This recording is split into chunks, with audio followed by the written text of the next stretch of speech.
Bienvenue.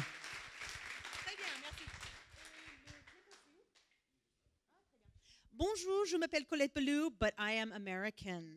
Born in Brooklyn, people. Watch out. I really nice to be back here in Paris and my first time at the family. As some of you may know, Ballou PR started in Paris. This is our home market. You guys made us what we were, are, and shall be. We now have offices in London and in Berlin. I live in Berlin. And we've had a lot of fun working with some interesting companies. Some of include the ones we just talked about. However, this is pretty much sums up our client experience over the last 13 years. And that's why I just wanted to kind of set the stage as to why I might be somebody you want to listen to. You're welcome to ask questions. Tell me I'm wrong. We have a few past clients in the audience who might give me a little trouble. I see you, Nicolas. But we are a company that works only with high-growth startups. Now, we can argue that Facebook's not a startup anymore, but all these companies share something in common. Either they're in the ecosystem, so we work with venture capital firms. We also work with TechCrunch Disrupt. But all of them are used to an incredibly fast cycle. And that's why PR for companies that are in this incredibly fast cycle is different. And we built an agency that's different. We're also a group of entrepreneurs ourselves. Ballou PR never took money, didn't have an investment. I built it myself with cash, which was a pain in the ass. But in the end, I own all of the company, and it's really exciting to be able to make the choices to allow me to invest more in opening up offices, et cetera. So when I talk to all of you, I'm going to speak to you also as an entrepreneur, not just as a service provider. So yeah, we've had some real fun working with some great companies. So the first thing I'm going to talk to you about is the super, super big picture, which is corporate reputation. Now, before your eyes kind of all go like this, I know you're all early on, but you guys are going to run companies. If you're not already running them, you're going to run companies. You're going to run companies that are big. You're going to run companies that have control and that actually are forming public opinion. So I'm going to push you to think about what kind of company you want to be the head of or be a part of. And what I want to ask you to think about is that corporate reputation is absolutely everything. It's the kind of thing that allows you, to hire well and or to even charge a premium for your products and services in a market even during tough times, right? You think about like why people pay more for Ben & Jerry's ice cream, for example, right? Why? Because of its reputation, and that reputation's built on many different things. Yes, yummy chunks of deliciousness, but also the fact that they give back to certain causes. They've done a lot of investing in their own reputation. Of course, happily, having a strong reputation can also allow you to have an increased valuation when it comes time to raise money. And the really hard thing about this is that your reputation, if you don't invest in it, can actually it can actually disappear, and it can cause you customers, employees, or even an entire business if it's not minded carefully. So we're also going to go through a couple misconceptions.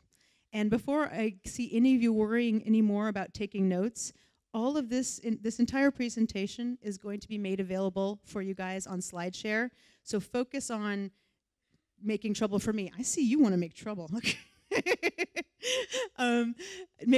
Ask me questions. All this is going to be available for you to have, so don't worry about taking notes.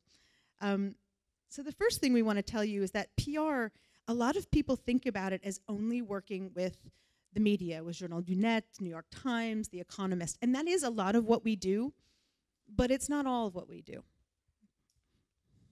Second, oops, look at that. PR. We once had a client that came to me and said, Colette, we're gonna get rid of our sales team and only put money in PR. And I said, no, actually, you're gonna hire more salespeople and not hire us. PR is not a magic bullet. We have a lot of folks coming to us thinking that if they hire a PR firm, it's gonna solve all their problems. And let me put it really, really bluntly. Facebook was awesome. Then they hired PR to actually get the word out. You've got to get, and I'll talk about this, you've got to get your product, your user experience right first. So bring PR in at the right time. A lot of what I'm going to tell you is going to be about why you should not be hiring an agency like mine, right? And how you guys can do it yourself, what you can do until you're ready to actually invest, and at which point you should invest in PR. The other really tough thing, and it's very hard for especially startup founders, is that the ROI on PR ain't very good. It's really, in fact, it's impossible to say, I'm going to, invest 3,000 euros in a month, and I'm absolutely going to get this output. And we've also had entrepreneurs who've come to us and said, okay, if I give you this money, when do I get in Les Echos? And we're going, no, that, unfortunately, it's a bit of a leap of faith, is what it is. And therefore, PR is not for everybody. If you can't live with that uncertainty, it's not for you. And there are some businesses, there are some leaders who really can't live with that uncertainty, and therefore PR is not their best. You'll also see that we spend a lot of time when we counsel you talking about maybe, use AdWords first. There are many other ways of going about getting customers before you should invest in PR, which is why I'm going to be advising you as to when you should be thinking about it. Another misconception is that when you hire a PR firm, we immediately start calling all of our friends in the media, and they write everything we say. That yeah, as you can tell, that's very clearly not the truth.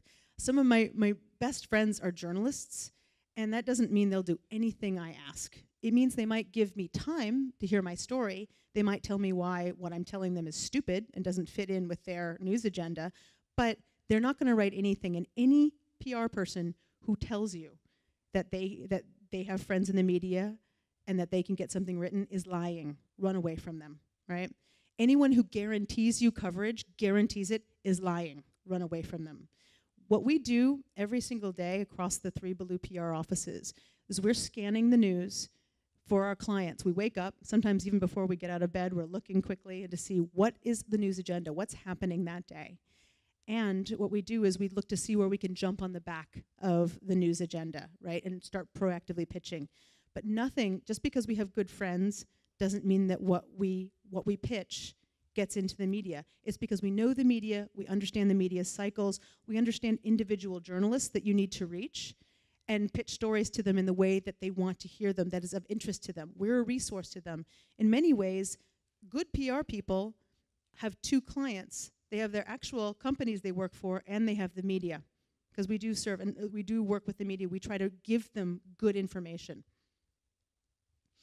So what I've kind of started to say to you in various ways is that there are 2 ways to look at PR.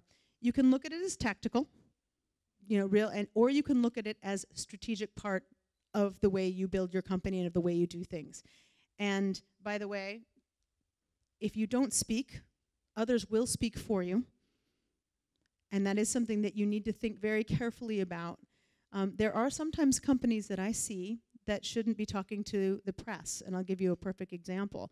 I live in Germany, and privacy is a very big issue, security and privacy. And any company that looks like it might threaten that should not be going and talking to the media just yet, right? Especially when they're young. If they're in startup phase, if they go and say, hey, we know where everybody's mobile is and where everybody is at all times, nobody in Germany wants to hear that. That is not a good message. So it's our job to tell them, hey, you know what? That's not what you should be saying right now. In fact, why don't you hunker down, work on, perfect the product, and then let's find the ways that you're actually going to be working with the German government to make sure that you adhere exactly to the law so that you don't freak people out when you launch. Right? So these are all the things, these are all of our jobs. Good PR people counsel you like this. They don't just write a press release when you tell them to. What they do is they're counseling you on, hey, that message will work in France, that'll work in the United States. Don't do that, in Nigeria. These are what a good PR team does for you. So the super smaller picture is that, as I mentioned, you probably don't need a PR agency. And people, if you're at these stages, there are so, a seed, pre-seed, seed, there are so many other things you should be doing that will assure the success of your company. PR really comes further down the line. It's great that you're thinking about it, but you should not be spending your precious, precious money on it.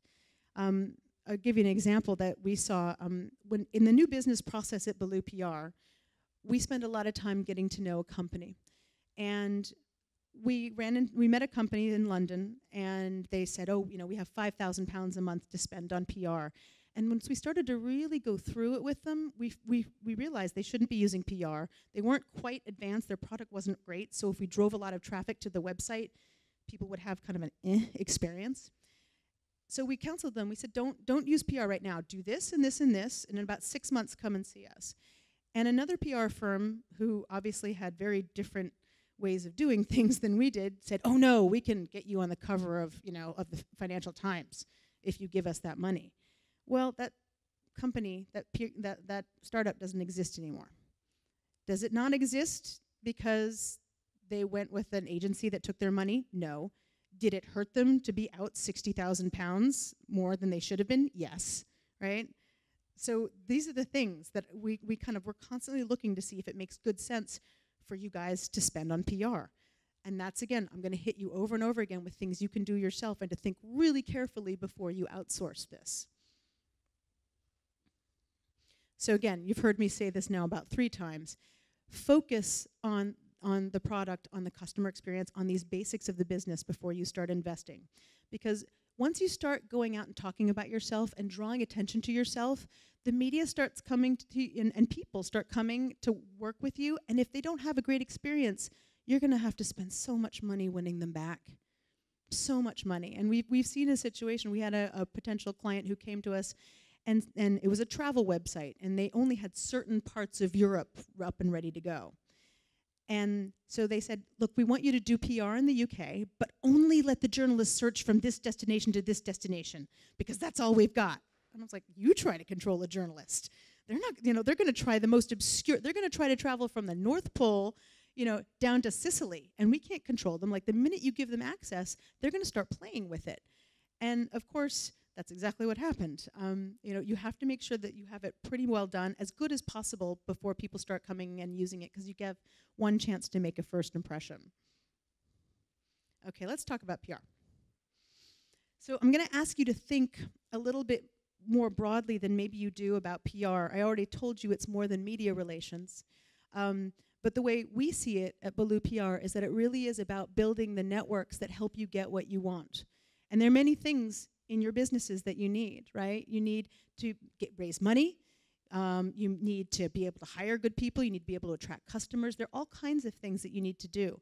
And, probably some of you are raising your eyebrows at the word, competitors, but sometimes that stuff's going to come from your competition, right? You never know. Your competitors might want to merge with you. You might end up stealing employees from them, right? So you want to make sure that everybody in your network knows about you, knows what you do, understands what to come to you for, understands what you stand for, and thinks the best of you above all others.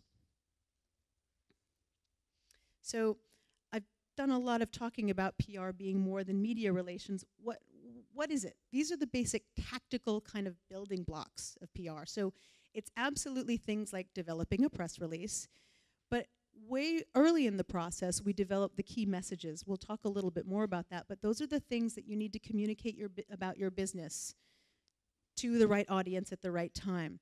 What you say to a potential hire is very different than what you would say to a venture capitalist, right? Not too different, but different enough. We also do things like media training. That's to make you feel comfortable in front of the media.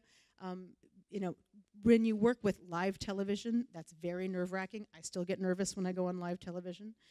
But it's also things like developing opinion pieces. So what's that?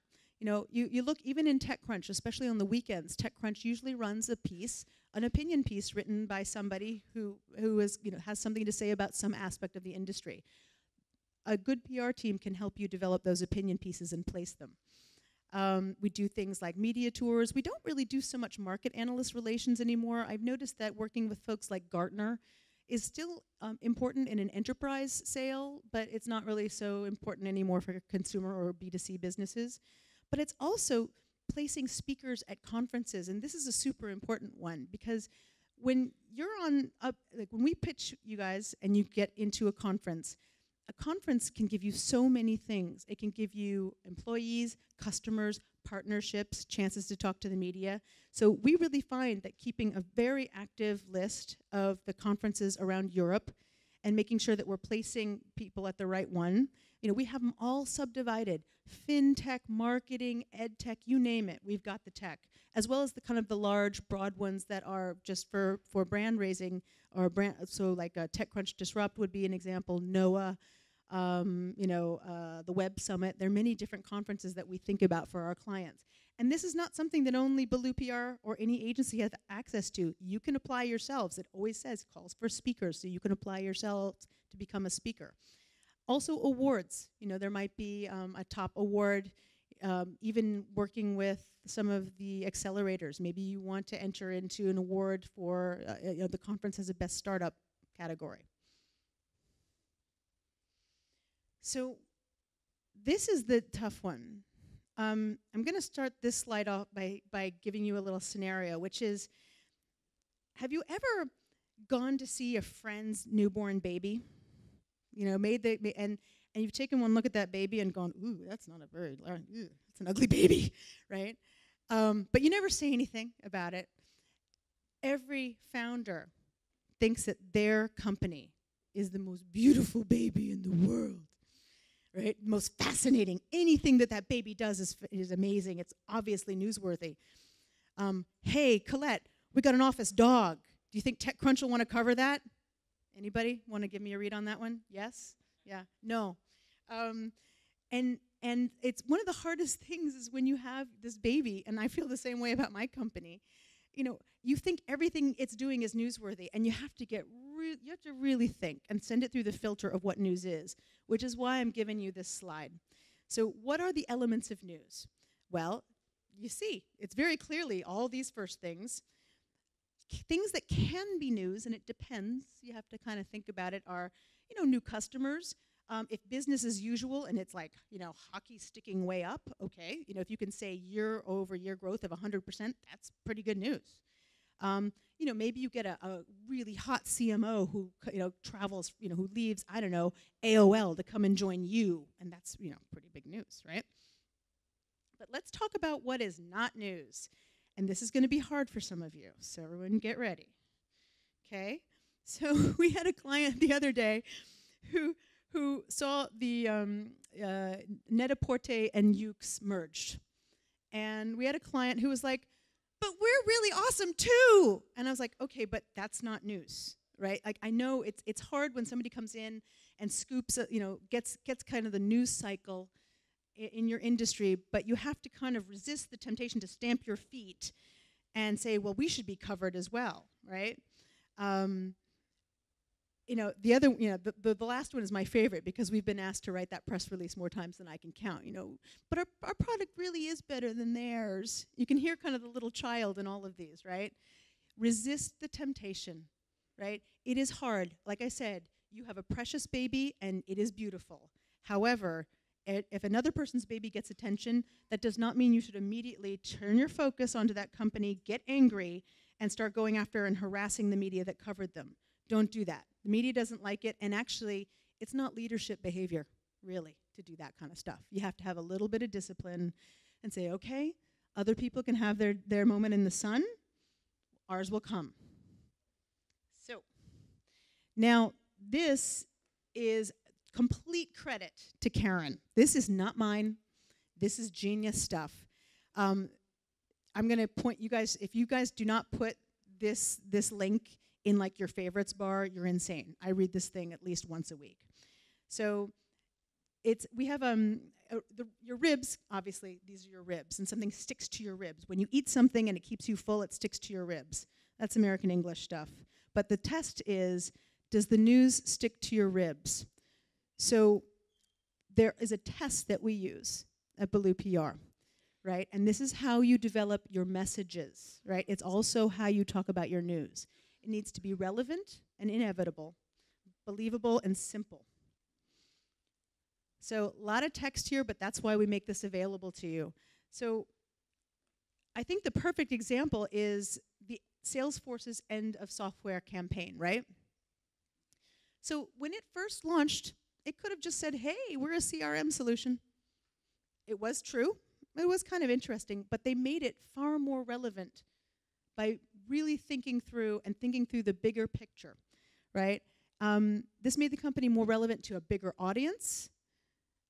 And it was also hit at exactly the right time because a lot of folks were having trouble with software. It was expensive. It was a real problem at that point. So this whole end of software campaign resonated so deeply and became actually the very basis of what Salesforce was built on. I'll give you another example. So let's assume, and I think it is safe to assume, that when Salesforce launched, they had a bigger vision. They knew exactly where they were going with this, right? What's another company that launched but kind of had a huge vision, but maybe didn't let us all know about it from day one? That's Uber, right? When Uber launched way, way, way back, it was Uber Cab. It launched in San Francisco, where it is notoriously hard to get a cab, right? So it resonated with the local market. They knew how they were going to roll out. Resonated with the local market. Well, then as they got their business bigger, they started talking more boldly. And my guess is, way back then, they had a damn good idea that they were going to disrupt all transportation. They just didn't say it because some small company that's only hailing cabs says, hey, we're going to disrupt all transportation, and we're all going to go, right? But what did they do? They waited as they got bigger and bigger. When the day that they had their billion-dollar valuation is when they were all over the news, live television, print, everything, saying, we're going to disrupt transportation, right? So they had a vision, but they didn't just throw it all out there, right? They kept it, they spoon-fed it appropriately. So one of the things I'm going to push you guys all to do is think about the bigger picture of what you're doing. In some cases, there might not be a bigger picture, and that is okay. Not everything is going to be a completely world-dominating, like, blow-it-out-the-door company. But a lot of you guys do. You started something not just because you were having a little trouble doing this, because it really was a big issue for you. And we're going to talk about that, actually, in the next slide. So then, inevitable, right? A lot of journalists, they hear so many different stories, and they don't know how to buy into it. But when you talk about, is this inevitable? Was this going to happen? Right? And then the next part is, what's my role in it? So, Mark Zuckerberg often talks about how he really did feel a technology company was going to connect everybody. He just had no idea it was going to be him and his gang, right? And it was inevitable. I mean, as we all sit back and look back, of course it's inevitable this is going to happen, right? Of course it's inevitable. Of course it's inevitable that banking is going to be unbundled, right? We are all sick and tired of paying ridiculous wire transfer fees and all this other stuff, right? It's inevitable, right? So if any of you guys are doing anything around education or banking or some of these big industries that are now becoming unbundled, you need to think about how that fits, how what you're doing is actually inevitable. Believable.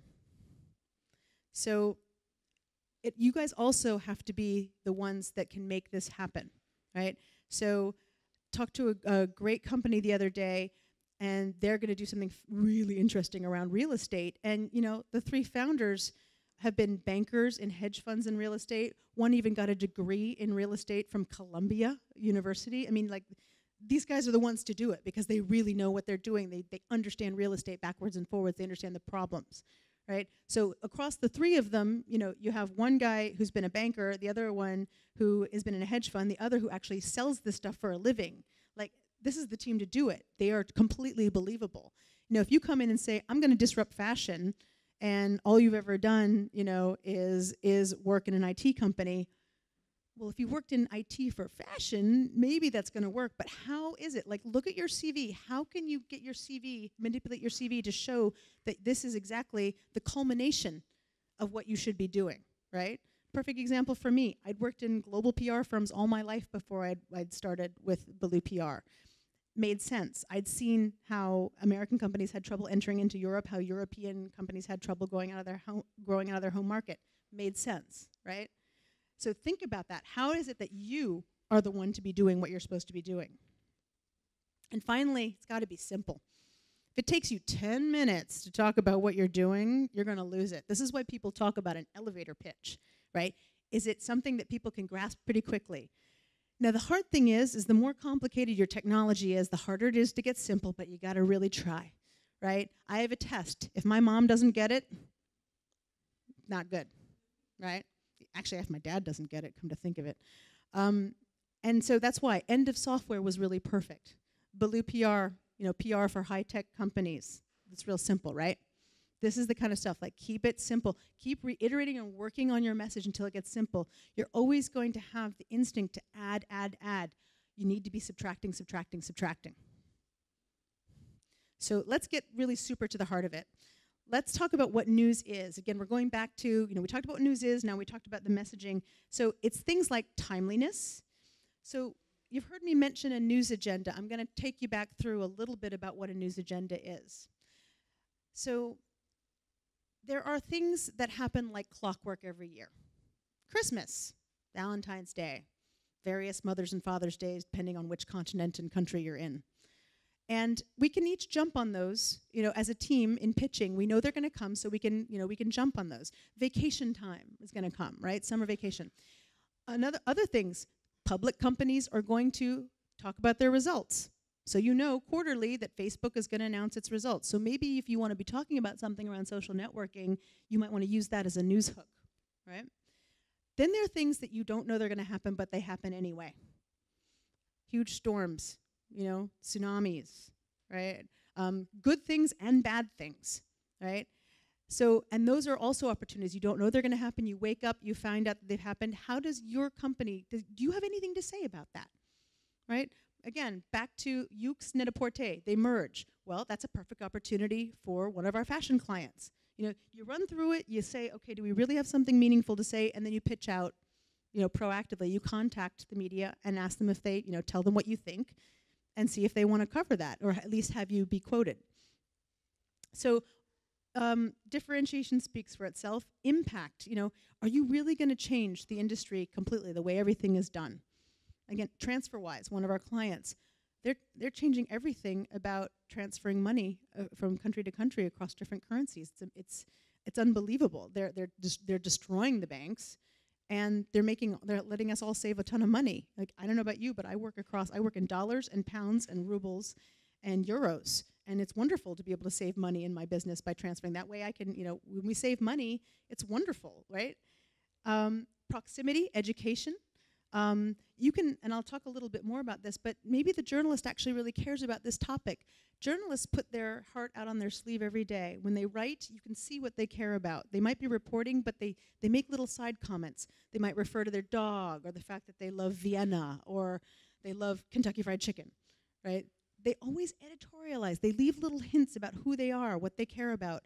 Start studying and following them, right? If there's something that they care about, make sure that you flag it up to them. Controversy, will it divide opinion? Is it shocking? Again, disrupting the banking industry is pretty interesting stuff. And you need to be willing to be bold about that and to go out and kind of say, look, this is wrong and we're going to fix it. And then prominence, if you have a really well-known venture capitalist joining or, an interesting person joining your company, that also can get attention for what you're doing. So again, just think, what have you got going for you? What's your news? And how do we get coverage? Well, talked a little bit about proactive pitching and news agendas, but of course, press releases. Now, don't overuse press releases. Everybody likes to write a press release, but a press release really has to have news in it. Case studies, if you actually have a customer and they're really happy with what you're doing, you should be writing about that. Short one-pager with preferably some numbers, ROI, would be fantastic. Product reviews, letters to the editors, bylined articles, editorial calendars, some things that everyone forgets. So almost every publication knows pretty much in advance what it's going to publish over the year. Not the specific stories, but they'll do spotlights, right? So honestly, call Le Point. They have an editorial calendar. They might be focusing on automotive one time, fashion another. When you look at their calendar, are they perhaps something they're going to cover in the upcoming months fit into something that you're doing? Perfect. And you know why they turn out an editorial calendar? It's actually for advertising because they're looking to sell to advertisers. But here it is, a roadmap of what they're planning to cover over the next 12 months. Use it. Also, surveys, technical articles are great, white papers and surveys. If you actually have a good amount of people on your platform and you can survey them for their opinions on things, you can sometimes give that back to the media in terms of, here's what our readership, what our community is thinking about. So when we prepare documents, and these are things, again, you can do for yourself, you want to try to get your key messages down. And I've talked to you about simplicity. There's one key message, end of software. That's the key. That's the main one. But you also want to have a few sub-messages, but again, simple, short, believable, no jargon, right? Also, for a press kit, and of course, we haven't printed out a press kit in years, but we always have them available for further background for your media. You want to have a concise overview about the company, bios of key management. Remember how I was talking about how are you the ones, the believable ones that should have built this company? Well, when you write your bios, you should be leading up to the fact that this is the pinnacle of what you're supposed to be doing, this company, right? So write your bios that way. They don't have to be super long. They can just be a little paragraph. Testimonials. If you have people who have used your product or services and are happy about it, why not put it up there? Let people see. And a company fact sheet. Quick, we were founded here, we started here, we do this. And then we also suggest, as you start to be talking to the media more and more, that you make a note of the questions that you're asked by the media, and you start having a document internally for how you answer them. You can basically count on a couple questions from the media every single time. Who are you? What do you do? How did you get started? So you can, since you know those questions are going to be asked, you can already start to think of the answer you're going to have, and maybe even tell a story that's more engaging. So now I'm going to do a deep dive into what a press release looks like. Again, all of this is available for you, so just let it wash over you and ask questions. A good press release, basically, a good press release has to be perfect and absolutely impeccably written, with the understanding that the recipient's probably going to spend about 30 seconds on it. But it still has to be perfect anyway. They're also only going to pay attention, most likely, to the first 100 words, if you're lucky. Sometimes all they're going to do is pay attention to the topic sentence. So it needs to be good. Yeah, I see one of my colleagues nodding his head. So this is the breakdown of what you should include. And here's what it looks like. It's an oldie but a goodie. Wildfire, one of our clients, was bought by Google for about $300 million. It is an old press release, but it is a great one. Notice the use of links. Notice immediately where, the date, Wildfire, comma, the leader in social media marketing software. That is what they do. Boom, right there. If all that the journalist reads is that, the journalist has enough context to decide whether they're going to contact us or not. Right? But again, you see everything in that first, let's assume that the first 1, 2, 3 paragraphs are a preview pane on any device. That's what the journalist sees, because that's probably what they're doing. They're not opening a whole document, and they know whether they're compelled to engage further or not. All the interesting information is up there without too much extra language. Again, edit down. When we fall in love with our companies, as we all should be in love with our companies, we want to use adjectives, and we're going to talk about how great it is. No, just give them the damn news real fast, because that's what the journalist cares about. They're trying to figure out if they're going to cover it or not. So again, you'll see as we go lower and lower into the press release, the information gets less crucial, in some cases far more subjective, and down here a whole bunch of links to allow them to get further information as they want. And then finally, this is the boilerplate, or otherwise known as à propos de. So Wildfire Interactive, again, in Redwood City, the leader, da-da-da. It's repeated itself a little bit from stuff that you saw earlier in the press release, and that's fine. So again, this is available to you. You can steal this and use it as your own. Just remember to put your own company's name in it, okay? And change the date. So then how do you get a press release out to the media?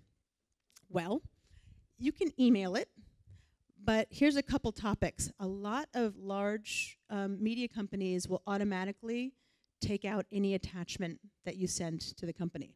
So what you want to do, and we often do that, is we take the press release and we will cut and paste it and drop it directly into the email, as well as attaching it, right? Again, being aware that any journalist may only look at a preview pane worth of it. That's why all the important information is up top.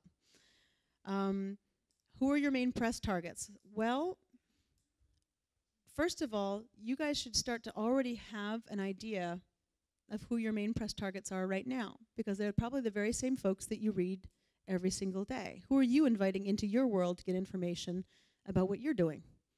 Probably have a couple people that you read religiously right now. They might, especially if they're giving you information about your industry, these are the guys that maybe you want to pitch. And the good news is you're already doing the work. You're already reading what they write. You're already starting to understand what they care about. You're already doing it, right? You know them. Maybe every single day you invite Mike Butcher into your world from TechCrunch, or Robin Waters from tech.eu, or Liam Booger. Maybe these are the people who are giving you information, so you're also extracting information from them as you read, right? So another thing, besides the fact that you're already starting to do some of this work, you hear a lot about exclusives and embargoes and even press conferences. You got to use these very carefully, guys. Chances are you probably don't have news right now that fits into any of these categories, but as you grow and do have them, there are only a few journalists that we really trust to keep the embargo. And an embargo is when you say, I'm going to give you the news ahead of time, but it's not public until this time and this date. Now, some of the worst things that have happened is that journalists have taken that and gone out because they wanted to be first. They've broken the embargo and broken your trust. It has happened to us. We actually have a list of journalists internally at Ballou PR for our use only that we will not trust, because we know that they break embargoes because they want to be first. We also have a list of journalists we know who will absolutely keep the embargo, right? Exclusives are also tricky. We don't use exclusive that much anymore, but an exclusive is when you give one journalist at a publication, one journalist, the right to this story first. Maybe not only them, but they might get it 24 hours ahead of everybody else, right? So they have a chance to think about it, write their story, maybe even interview people involved, and come out, the minute that news goes live, they've got this huge, long story. So you can usually tell who's gotten an exclusive for any big announcement. Now I'm giving you this filter, start reading the news of the day, and you'll see that if some very complicated announcement comes out, and somebody who can write, like this much about it, they had the exclusive. Right? They had access to this information first. You hear a lot about wire distribution, and some examples of wire companies that you'll hear of are Business Wire, PR News Wire. And let me be very clear, I'm not talking about Agence France Presse, which is also referred to as a wire service, or Reuters, or Associated Press. Those last three are actual news organizations that create news that then gets distributed out. They take your press release, and they actually will write stories, and they will be syndicated out all over the world. However, Business Wire and PR News Wire are only companies that will take your press release and send them up and distribute them far and wide. Doesn't mean they're going to get picked up anywhere. They should not be mistaken for something like a Reuters or an Associated Press. Associated Press and Reuters and Agence France Presse are not going to charge you. That's the difference. Big difference. Okay? And we use these very carefully. I mean, we really believe in pitching one-on-one to our contacts. We very rarely use these services, although they can be very effective. If you need to get the news out there widely, get it kind of indexed, and have things out just exactly the way you want. They also do some translation, not great translation. Sometimes they're good, but on the whole, we don't use them, and we don't counsel using them. So again, how do you pitch a story to the media? Well, you got to do your homework. And I talked to you a little bit about, you're already reading the very media that gives you information about your industry, so you're already doing the work. You're starting to collect the intelligence. But also get involved in communities. If you're doing something, if you're working really hard on, macrame bikinis for cats, well, there's somebody out there who cares desperately about that. And there's already like, a list somewhere and probably a Quora topic about this. Get involved. Like, start talking, start asking interesting questions. Get familiar with the writers, that you want to start targeting. Make sure, in some cases, you can, I've seen people pitch VCs or start to just work, kind of interact back and forth on Twitter with VCs by asking interesting questions, and that's how they get on the early radar of the venture capitalists. And next thing you know, they have a wonderful rapport back and forth. So consider that. You can also get these very same people, these influencers, involved in your product early on. Once they kind of get involved with you can ask them to test things.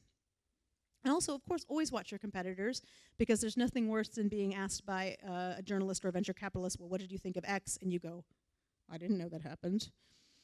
And when you actually pitch, we do find that email and Twitter are the best ways. Make sure that you are reading not only the publications, but the journalists that you are pitching. There's nothing more maddening to a journalist than you sending them something that has nothing to do with what they cover. So make sure they cover it. We just went through this yesterday in our German team where we really wanted to get a Bloomberg, broadcast, but when we really looked at what the company was doing, it had nothing to do with what the journalist cares about. As much as we wanted on Bloomberg, we knew that if we pitched it to them, Bloomberg would be furious with us. So we had to not do it because we didn't, we knew the client would have another chance, another day. This was not the time to do it. Always be friendly, concise, and honest. Don't lie. Don't even exaggerate. Just tell the freaking truth. Number one, lying is stupid. And you have to remember that you lied, which is a lot of effort. And number two, you will be found out, right? So once you lie to a journalist, they will never forget it, ever. So you've just cut off that access. And by the way, today's journalist of some small itty-bitty blog is like tomorrow's Les Echos, like business editor, so don't screw around. Make sure you understand timing, not pitching during, industry shows. Mobile World Congress, don't pitch anyone during Mobile World Congress. Also, be really careful about, pitch early in the week. Pitching somebody today at 5 p.m., not a good idea. Provide visual assets and video through the links. And also, when you do have a meeting, or a journalist agrees to meet with you, confirm the times, because journalist schedules change often. Don't just hear from them once, 5 weeks ahead, show up to the meeting and wonder why they didn't show up. Confirm it. All right, so a few words about startup competitions, because competitions and awards/competitions and conferences are PR as well. First and foremost, these can be a fantastic way for you to get some high visibility. However, if you find yourself in the same startup competition year after year, something is wrong. Move it along. You should not be at like Loeb's startup competition more than 1 year, right? Because then it just looks like you're not growing. You're not kind of graduating and moving up. Move it along. I would also absolutely, accelerators are a wonderful way to get attention. Accelerators, the family, being a part of the family immediately gets a huge spotlight on you. It's a wonderful way to help you move your entire business along. So think about that carefully. And then a few words about conferences. And this has been, this is a post of mine that's been on TechCrunch more than I can count, but it's freaking really helpful. Now, I wrote this one day when I was at Facebook's F8 conference, I think back in 2009, and I watched a bunch of German startup people all the way in San Francisco in a corner talking to themselves. And I'm sitting there going, let me think about this. You could all be talking to each other back in Berlin. You've put out money and a whole bunch of time to be all the way over here in San Francisco, and there's Dave McClure of 500 Startups, who I know you're dying to meet, but you're all talking to each other in a corner. Come on, like really. Like I know conferences are tough, but you spent all that time and effort and money, and there are things that are not getting done because you were at the conference. Get out there and network your ass off. Let's go, right? So number one, don't be the creepy lurking person, okay? This is really bad. I feel awkward at conferences, but don't stand in a corner and stare at people uncomfortably. Be really thoughtful of the people that you want to meet, because they have, they're often getting pulled many different ways. Get in there, say what you have to say quickly to them, shake their hand, tell them you enjoyed what they had to say, tell them, do you have time to talk right now? No, may I get in contact with you later? Okay. Give them the business card. Back and forth. Get theirs, give yours, right? Connect to them on LinkedIn, Video, Zing, whatever, right? Facebook is kind of questionable. In Germany, people do use it professionally. I don't. I'm sorry, that's for my personal network. Always reintroduce yourself to people. I do this all the time, right? I never assume anyone remembers me. So if I come up to somebody, I'll be like, hi, I'm Colette Ballou. If I can remember where we met, I say it. But otherwise, I just give them all the information they need so that they don't give you this look. It's a very bad look. And it's a kind thing. On the other side, when somebody reintroduces themselves to you, do not make them feel like a jackass, okay? Like, here's one scenario. I reintroduce myself to somebody, and they go, yeah, we met 3 years ago. Well, where am I going to go with that, right? What is my... I just want to run away at that point. Not only are they rude, but they've made me feel stupid. And I was just only trying to be kind to make sure that they remembered me. This is some of the most, this kind of, it sounds like small things, but this can really create a wonderful back and forth. Helping people remember who you are is just the kindest thing you can do. So don't pay a kindness with an unkindness. If somebody's really in the middle of something, don't get in there. Like really, it's like they're trying to send off signals that they're like focused. You might just want to say, hey, nice chat. Here's my card. I'd like to be in touch. And maybe they can't even nod or anything, but that's fine. But then back off. When a person has to close a conversation, let them do it, right? Because the point is not to spend the most time with them. The point is to make an impression and then get the hell out, right? So I've seen Jeff Clavier of Softtech. I've seen people walk up to him and try to talk to him for 45 minutes in hopes that he'll fund them. Well, he's going to do his research. He'll just remember you after 30 seconds and go back to you and decide whether he's going to fund you or not. You don't need 45 minutes. In fact, after 45 minutes, he's probably decided he's had it. And then also touching people, especially Americans, we do this too much. We'll touch you on the shoulder and you'll think it's kind of gross. So really think carefully about that one. And finally, couple last ones. Bring a wingman. Always having somebody there to help you, introduce you to people, walk you around, get you in and out of conversations is a great idea. An introduction, and this even works for not at conferences. An introduction is gold. And in fact, I'm starting to develop more content about how to ask people, important people, for introductions and to get what you want. But there is nothing like it. Most venture capitalists, I think all of them, will tell you that almost none of them have ever funded a company when it's come in cold. There's always been at least an introduction. It's very interesting how the networking effect works that way. Watch the other person for cues and body language. You know, if they need to leave, they need to leave. And also, have a clear ask. There's nothing more annoying than walking up to an important person. It's your big shot to talk to Dave McClure. And you say, hey, dude, I'd love to take you out for a beer. He doesn't want to go out for a beer. He wants more time with his kids, right? But if you give him a specific question, he might be able to engage with you and answer it. People will send me a business plan and say, Colette, could you give me your ideas? And I'm like, what do you want me to tell you about? What font to use? I hate, what am I supposed to do with that? Right? But if they say, page 54, want to know if we made the right assumption about the media and the uptake, then I can go, oh, page 54. Yes, no, here's what I think, right? But if they just give me the whole business plan, I'm never going to engage with it. Too much, and I don't have enough time. And then finally, if you have, instead of always asking people for something, why not give them something, right? So, I don't know, Fred Wilson of Union Square Ventures is in town, and eventually you're going to want to ask him for money, but you know what, you hear that he's interested in, I don't know, Norwegian startups, and you happen to have an overview of Norwegian startup scene. Why don't you say, hey, I hear you're interested, I'll just slide this little infographic over to you, hope it's of use. Why not build up equity on your side, offer people things, give them a hand, and then when you need something, you're more likely to get it, instead of just constantly asking for things. So there you go. Those are my best tips. If you want to follow me or the Ballou PR team on Twitter, we'll be tweeting out all this information for you. We'll give you the slideshow so you can just download it and use it as you want. So please do. You're also welcome to follow us and unfollow us, but hopefully you'll really like our funny pictures and our tips. Every once in a while we give you little tips. We might showcase things you should apply for, things you should do, opportunities, etc. So thanks for your time, guys, and now's your time to make it so that I am useful to you, so ask some questions.